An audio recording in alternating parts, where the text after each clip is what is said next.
Smart Info. Smart Info. Smart FM, the spirit of Indonesia. Smart listeners, tiap tahun Indonesia memperingati Hari Anak Nasional. Momentum tahunan untuk kita mengevaluasi sejauh mana anak-anak Indonesia sudah terlindungi dan apa yang perlu kita lakukan di kemudian hari, terutama dari sisi pemenuhan hak atas kesehatan. Karena kualitas manusia yang baik adalah faktor penting dalam pembangunan terlebih jelang Indonesia Emas 2045. Smart Listeners, kita akan membahas hal ini dari sisi kesehatan anak bersama Ketua Ikatan Dokter Anak Indonesia, Dr. Piprim Basara Hianwarso, spesialis anak konsultan. Halo dokter. Halo Mbak, apa kabar? Gimana dokter kabarnya? Baik, Alhamdulillah. Terima kasih dokter ya atas waktu yang sudah diberikan nih. Ya dokter, kita langsung membahas saja. Dokter, seperti apa sih kondisi kesehatan anak-anak Indonesia sekarang ini dan apa permasalahan yang Indonesia hadapi mengenai kesehatan anak? Baik, jadi pertama-tama saya ingin mengucapkan selamat Hari Anak Nasional ya untuk semua anak-anak di Indonesia. Apapun keadaannya kita harus tetap optimis ya. Mudah-mudahan ke depan anak-anak Indonesia bisa mendapatkan derajat kesehatan dan kesejahteraan yang lebih baik ya. Iya. Meskipun demikian memang saat ini kita menghadapi beberapa hal ya, beberapa tantangan. Pertama dari sisi penyakit menular. Iya. Kita tahu bahwa pasca pandemi terjadi penurunan yang signifikan dari cakupan imunisasi rutin di mana-mana ya. Iya. Terutama di beberapa daerah yang memang cakupan imunisasinya memang sangat rendah ya. Dan disitulah kemudian timbul penyakit-penyakit yang tadinya sudah bisa kita kendalikan, penyakit yang dapat dicegah dengan imunisasi, atau kita kenal dengan PD3I, seperti misalkan campak, difteri, polio, ya, itu sekarang mulai lagi banyak bermunculan. Ya, mulai bermunculan. Bahkan beberapa waktu yang lalu ada kasus polio di Aceh, dan juga di Purwakarta. Kemudian difteri, misalkan langganan di Jawa Timur, ya.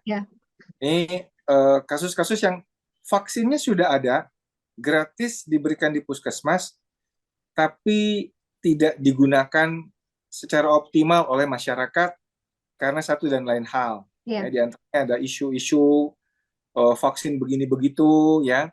Ada kelompok juga yang sangat menentang vaksinasi dan seterusnya dan seterusnya. Dan ini PR kita bersama, termasuk bantuan dari media ini untuk mengkampanyekan gerakan advokasi untuk imunisasi.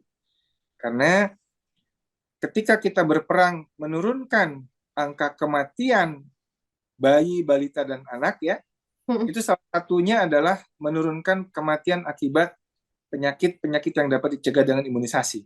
Ya. Ini sebetulnya prioritas kita nih, karena vaksinnya sudah ada gratis di puskesmas atau posyandu, tapi tidak digunakan. Ya. Kemudian problem kedua adalah penyakit tidak menular. Ya. Sekarang ini banyak penyakit akibat gaya hidup ya, new lifestyle diseases, seperti misalkan obesitas. Ya. Anak-anak kita dengan pola makan snacking yang luar biasa, ya. Berkali-kali snacking, apalagi pada saat mereka sekolah online, saking sayangnya orang tua dengan anak-anaknya disiapkan aneka makanan snack yang tinggi gula, ya, tinggi karbohidrat, tinggi minyak trans fatnya, itu selalu ada di hadapan anak-anak. Juga aneka susu, ya, yang manis-manis. Dengan snack-snack ini kemudian apalagi disertai dengan istilahnya mager ya, malas gerak. Malas gerak. Pesan makanan aja lewat aplikasi online. Ya, dan begitu banyak aneka minuman manis, ya, soft drink, aneka rupa, aneka jenis teh, apa segala macam. Ini pun memicu obesitas. Ya. Dan tidak hanya obesitas, tetapi juga bahkan sekarang ini timbul tren diabetes mellitus tipe 2 yang harusnya menjangkiti orang dewasa dekade ketiga keempat, bahkan 40 tahunan baru kena diabetes tipe 2. Ini sekarang pada remaja, bahkan pada anak lebih muda itu sudah mulai ada kasus diabetes tipe 2. Ya. Biasanya didahului oleh obesitas. Di sisi lain, tadi gizi lebih, obesitas. Di sisi lain ada juga yang masih gizinya di bawah yang seharusnya, yaitu kita kenal dengan stunting. Ya. Jadi stunting juga masih cukup tinggi. Persoalan pada stunting ini bukan hanya masalah ekonomi, tapi juga masalah pengetahuan orang tua terhadap faktor nutrisi apa yang sebetulnya harus diberikan pada anak-anak. Banyak orang tua yang masih memberikan makan anak asal kenyang. Ya. Ya, dikasih nasi 2 piring mentung, lauknya mie instan dengan kerupuk, sambal goreng kentang, ya kan? Minumannya kental manis. Jadi itu karbo gula. Ya. Padahal kalau kita bicara masalah stunting, harus keluar kata kunci adalah protein hewani. Negeri kita kaya akan protein hewani yang sebetulnya harganya juga bisa terjangkau, yaitu telur misalkan, ikan, ya, hati ayam misalkan, itu protein hewani yang murah, sangat bergizi, tapi kadang-kadang diabaikan oleh masyarakat karena tadi pemberian snack juga pemberian makanan-makanan yang asal kenyang. Ya. Jadi sebetulnya edukasi harus kita gencarkan di tengah masyarakat kita supaya angka stunting ini juga bisa kita tekan sedemikian rupa. Ya. Belum lagi kemudian akibat pandemi juga anak-anak kecanduan gadget. Ya. Kecanduan gadget pada anak-anak usia di bawah 2 tahun yang belum lancar bicara, ini juga memicu terjadinya keterlambatan bicara, memicu terjadinya hiperaktivitas dan seterusnya, gangguan perkembangan yang asal mulanya juga dari gaya hidup. Ya. Ini PR besar kita yang mungkin perlu mendapat catatan kita semua agar supaya kita bisa melakukan perbaikan di kemudian hari. Iya, baik. Lalu dokter, untuk permasalahan gizi buruk dan akses kesehatan, bagaimana kita bisa mengatasinya, dokter? Lalu apa yang sudah dan akan IDAI lakukan? Baik, ini masalah akses ke pelayanan kesehatan, saya kira ini suatu hal yang sudah semestinya ya masyarakat punya akses ke fasilitas pelayanan kesehatan primer, ya, dan di situ sebetulnya pemerintah dalam hal ini BKKBN, kemudian Kementerian Kesehatan, ya, kemudian organisasi profesi, ya, baik ID maupun IDAI, itu juga bekerja sama, ya, bareng-bareng kita coba memerangi stunting. Ya. Dari IDAI kita sebagai advokatornya, sebagai narasumber ilmiahnya, itu kita punya Satgas Stunting namanya, bekerja juga dengan pemerintah, dan itu sudah banyak sekali melakukan edukasi di daerah-daerah, ya. Dan stunting ini adalah sebuah penyakit, ya. Karena penyakit, maka di situ dokter harus dilibatkan di level puskesmas, dokter umum. Kemudian kalau memang stunting itu butuh perawatan di RSUD, maka spesialis anak yang harus terlibat dalam tata laksananya. Baik. Ke depan ini kami dari IDAI punya program yang kita namakan Pediatrician Social Responsibility. Ini kalau corporate kan CSR, ya, Corporate Social Responsibility. Kalau dokter anak kita bikin Pediatrician Social Responsibility. Apa intisari dari program ini adalah bahwa setiap dokter anak, ya, kita tuntut, ya, keinginan untuk pengabdian masyarakatnya, ya, dalam hal pengampuan ke fasilitas kesehatan primer. Jadi kita ada sekitar 10.000 puskesmas dan kita punya 5.000 SPA, maka kita membuat satu program yang kita sebut dengan PSR ini, yaitu jejaring dan pengampuan. kita bikin networking bahwa setiap puskesmas itu harus bisa punya akses ke minimal satu SPA, minimal secara daring. Ya. Jadi ini kita himbau anggota-anggota IDA ini, kita launchingnya nanti pada hari Minggu ini ya, pada acara peringatan Hari Anak Nasional, kita launching satu SPA mengampu 2 puskesmas. Apa saja kegiatannya? Minimal ya, SPA itu menyapa dokter-dokter di puskesmas itu dalam bentuk grup WhatsApp, dalam bentuk Zoom meeting. Kita juga rencananya akan mengadakan IDAI virtual round. Ya.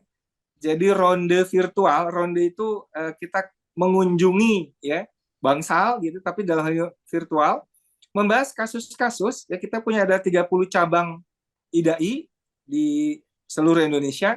Itu kita akan giatkan di setiap cabang itu untuk menyapa puskesmas untuk sama-sama membahas kasus-kasus yang sulit, yang butuh pemecahan ahlinya. Ya, kita juga punya tim ahli, nanti kita akan kirimkan juga. Nah, ini kita harapkan dengan demikian, insya Allah mudah-mudahan upaya kita bisa menurunkan angka kematian bayi, balita, dan juga termasuk stunting. Jadi itu mungkin rencana yang dari IDAI terkait dengan Hari Anak Nasional ini, Mbak. Oke, baik. Selain permasalahan gizi nih dokter, belakangan ini angka kehamilan di usia terlalu dini juga menjadi sorotan. Bagaimana kita bisa mengatasi hal ini, dokter? Baik, tentu saja ini juga peran masing-masing keluarga, ya, orang tua, ya. Ini Indonesia kan juga terkenal sebagai fatherless country, ya, negara yang peran ayahnya tidak dominan, ya. Jadi peran ayahnya hilang, ya, baik karena dia tidak tahu berfungsi bagaimana sebagai seorang ayah yang baik gitu ya terhadap anak-anaknya. Nah, jadi ada istilah ayahnya abai, ibunya lebay gitu. Ini dua-duanya ini. Oleh karena itu pendidikan keluarga, ya, bagaimana parenting yang baik itu mungkin dimulai juga dengan pendidikan pranikah yang baik, ya. Karena nikah itu kan tidak sekedar aspek biologis. Ya. Jadi ada juga para pakar yang mengatakan anak-anak kita itu banyak yang sudah balik tapi belum akil. Maksudnya begini, secara biologis dia sudah dewasa, tapi secara pemikirannya dia belum dewasa. Nah, ini problem. Ya, jadi apalagi anak-anak yang seperti ini, secara biologis dia sudah matang, tapi secara psikologis maupun akalnya dia belum matang, kemudian nikah, ini jauh lebih banyak mudorotnya daripada manfaatnya. Jadi saya kira ini penguatan ini selain dari pemerintah, ya, dari tokoh masyarakat, kemudian dari ulama, keluarga ini juga sangat penting ya dalam menerapkan pendidikan masalah parenting ini kepada anak-anak remajanya. Ya. Nah, satu. Yang kedua juga mungkin media massa. Ya. Media massa ini juga sangat penting. Jangan sampai anak-anak kita itu kemudian balik sebelum waktunya, gitu ya.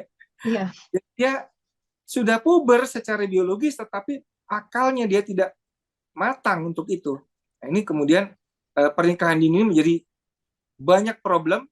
Biasanya nanti nikah sebentar, kemudian cerai. Ya. Nikah sebentar, kemudian punya anak, kemudian cerai. Kenapa? Karena pernikahannya tidak dibangun oleh persiapan yang matang. Ini saya kira juga perlu melibatkan banyak pihak, termasuk dari Kementerian Pendidikan, selain Kementerian Kesehatan, ya, dari pihak guru-guru, psikolog, dan lain sebagainya. Tapi yang paling penting adalah bagaimana orang tua menyiapkan anak-anaknya untuk menyongsong masa depannya, termasuk memasuki gerbang rumah tangga. Saya kira itu, Mbak. Kemudian dokter, ini yang juga jadi problematika ini di masyarakat, pendidikan dini terkait seksual ini masih tabu nih, dokter. Seperti apa tanggapan dokter? Ya, saya terkait pendidikan seksual ini memang harus disampaikan dengan bijak, dengan hati-hati, tapi juga tidak perlu secara vulgar. Tentu ini sesuai dengan budaya kita, ya, budaya Indonesia, disampaikan dengan cara yang santun, ya, mungkin dengan simbol-simbol, dengan cerita atau apapun, tapi saya nggak sepakat kalau disampaikan dengan secara vulgar, Ya. karena budaya kita berbeda dengan budaya luar, ya. Kita penuh dengan sopan santun, penuh dengan etika tata krama yang bernilai budaya tinggi, Ya. itu kita junjung tinggi, agar supaya pesannya sampai, anaknya paham, ya, tapi tidak menimbulkan ekses yang tidak diharapkan, seperti pergaulan bebas dan sebagainya. Ya. Saya kira ini tugas para pendidik untuk menyampaikannya dengan cara yang sebaik-baiknya pada anak-anak kita. Ya. Gitu, Pak. Baik. Lalu dokter, hal-hal apa yang perlu diperhatikan oleh orang tua untuk memastikan anak-anak tumbuh dan berkembang dengan sehat? Ya, saya kira harus tahu ilmunya. Menjadi orang tua sekarang ini banyak sarana-sarana untuk belajar, Ya. dan tidak boleh berhenti proses belajarnya. Dan faktor tumbuh kembang anak itu kan selain faktor knowledge, pengetahuan, juga tidak kalah pentingnya faktor adab. Ya. Faktor akhlaknya. Bagaimana misalkan anak diajarkan hal-hal sederhana seperti meminta maaf kalau bersalah, Ya. berterima kasih kalau diberi, ya, dan minta tolong, Ya. ya. Minta tolong ini hal-hal adab-adab seperti ini sederhana, tetapi kalau kita ajarkan, ya, kepada anak-anak kita, itu akan membuat anak-anak yang berperilaku baik, ya, termasuk bagaimana menghormati orang tua, menghormati guru, menyayangi temannya, ya, menghormati yang lebih muda, Adab-adab ini, ya, harus juga diajarkan kepada anak-anak kita, ya, mendahului pengajaran tentang ilmu. Ya, adab sebelum ilmu. Kenapa? Karena kita tidak ingin anak itu cerdas, luar biasa jenius, tapi tidak beradab, tidak berakhlak. Ya, mau jadi seperti apa? Oleh karena itu, pendidikan adab atau budi pekerti jangan sampai dilupakan pada anak-anak kita. Ya, ini tentu saja peran semua pihak, dan lagi-lagi peran orang tua di sini untuk mengajar akhlak yang baik kepada anak-anaknya. Baik, oke. Dokter, yang terakhir, apa semangat yang ingin disampaikan oleh IDEI untuk Hari Anak Nasional tahun ini? Ya, jadi kita berhadapan dengan masalah ketimpangan, ya, pelayanan kesehatan di berbagai daerah itu tidak sama. Ya, di kota besar tidak sama dengan di pedalaman, di pegunungan, di pantai, ya. Oleh karena itu misi IDEI sebetulnya ini mengajak semua pihak, ya, terutama juga pemerintah, ayo kita jadikan anak-anak Indonesia dimanapun mereka berada bisa mendapatkan pelayanan kesehatan khususnya, dan juga pelayanan yang lainnya itu sesuai dengan kebutuhannya. Tentu tidak bisa one for all, ya. Tentu tidak bisa bentuk layanan kesehatan di kota disamakan dengan di pantai atau di pegunungan. Itu harus tailored. Tetapi pada intinya bahwa semua anak-anak dimanapun mereka berada harus mendapatkan pelayanan kesehatan yang optimal untuk bisa mereka tumbuh kembang dengan baik, mencapai potensi genetiknya, agar supaya dimanapun mereka berada, mereka bisa menjadi generasi emas di kemudian hari. Saya kira itu. Baik. Semoga anak-anak Indonesia bisa tumbuh dan kembang dengan baik, ya dokter, ya, dan mendapatkan pemenuhan hak-hak mereka untuk sejahtera, baik di pendidikan dan kesehatannya. Amin. Baik, dokter, terima kasih untuk penjelasannya dan informasi yang begitu lengkap. Semoga ini bisa jadi informasi yang baik untuk smart listeners yang mendengarkannya.